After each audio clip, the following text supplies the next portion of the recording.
The capture of Ootmarsum in 1597 was a short siege that took place during the 80 Years' War and the Anglo-Spanish War by a Dutch and English army led by Count Van Duivenvoorde while Maurice of Nassau was besieging Oldenzaal. The siege lasted from 19 to the 21st of October, where the Spanish garrison of Ootmarsum under the governor, Otto Van Den Sande, surrendered and was then occupied by the besiegers. The siege was part of Maurice's successful offensive against the Spaniards during the same year. After the capture of Enschede and with the exodus of the surrendered Spanish garrison, Maurice went with the Dutch and English army to Oldenzaal. Before Maurice got there, however, he decided then to split his army, with the main army headed to Oldenzaal and a force under Count Van Duivenvoorde sent to Ootmarsum in order to submit the city to his authority.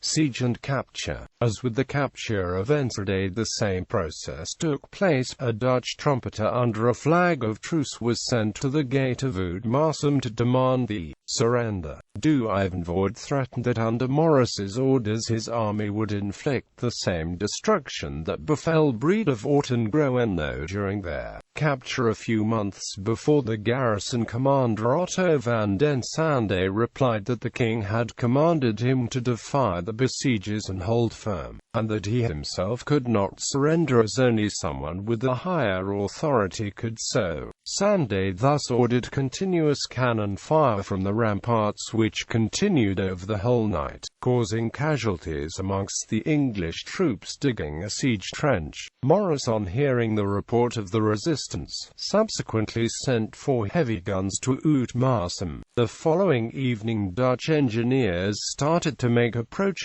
towards the city's southern ramparts and spent the time putting 2 large siege guns in position. On the north side, English troops and engineers did the same and brought up 3 artillery cannons in position. In Ootmarsum the following day, the new siege works were noticed and the incessant bombardment was resumed on these newly dug positions. The Van Den Sande soon realized his position was hopeless and, with no hope of relief, asked for the written terms of Maurice to be handed over. This time there was immediate capitulation, and the company of Spanish and German troops, consisting of 120 men, pulled out of the city, taking with them 2 banners, 2 guns, 800 pounds of gunpowder, 2,000 fuses, 4 tons of flour and other provisions. The written honours of war was that the garrison was to remain behind the mast for the allotted time of 3 months, where they were not to engage in combat.